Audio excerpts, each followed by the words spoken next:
sirnaageed lagama salgaaro masaxba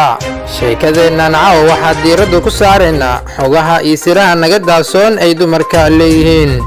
intaanan u gudagelin sheekadan si guud marka loo fiiriyo waa hubanti qof kastoo aadana ah inuu leeyahay damiir u diidaya shakhsiga uu xiriirka la leeyahay inuu qof kale xiriir la yeesho wuxuu doono ahaadee waxay arrintu dabaqday kadib markii la soo bandhigay muuqaal ka hadlaya haweenka dabeecadooda iyo waxyaabaha u qarsoon muuqaalkani oo saacadihii la soo dhaafay baraha bulshada la wareejinayay ayaa ah haweenka marka ay ducaysanayaan waxyaabaha ay ku ducaystaan dad badan oo muuqaalkaasi ka falceliyay iskuna jira rag iyo dumar waxay u kala safteen laba dhinac dumarka ayaa soo dhaweeyeen aragtida ay soo bandhigtay gabadha Soomaaliyeed ee kaga hadlaysay waxyaabaha ka qarsoon ragga ay dumarka u gaarka yihiin marka la fiiriyo dumarka dhammaantood waxa ay la safteen haweeneydii soo bandhigtay muuqaalkan oo waxa ay ku tilmaameen inay saxan tahay dumarkana sidaas ay ku ducaystaan halka ragga ka falceliyayna ay la yaaban yihiin waxaa ka mid ah waxyaabihii ay isweydiinayeen tani ma duca mise waa habaar ugaasoo waa gabar caanka baraha bulshada Instagramka Facebookga iyo meelo fara badan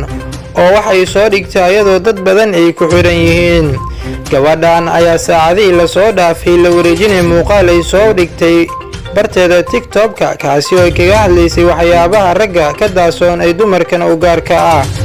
إلهي وسومالي محمد بلا لا إننا نبدأ شوان كنا بدي إلهي وبنكي بداك لا حتصل إلهي وناك عليك إيقا فيع ناك عليك إيقا بارس ناك عليك إيقا حد ناك عليك إيقا فرح بدك إلهي وبنكي قارب كل سيرة إلهي وبنكي يوسف داك لبناك قادم ولا هويديس ولا ويدديس ولا ولاليس إلهي وبنكي عليك إلهي وكوم نار إلهي وبنكي شنكي سادو ناك رسي إلهي وبخير إلهي وبنكي لوي سادو ناك وقضوط إلهي وجيب كان إلهي وبنكي هاتو ناك لك استاق إلهي واستاق كرت إلهي وضح استاق إلهي وضحل كيسا عدو ناك لقبي إلهي وكنكو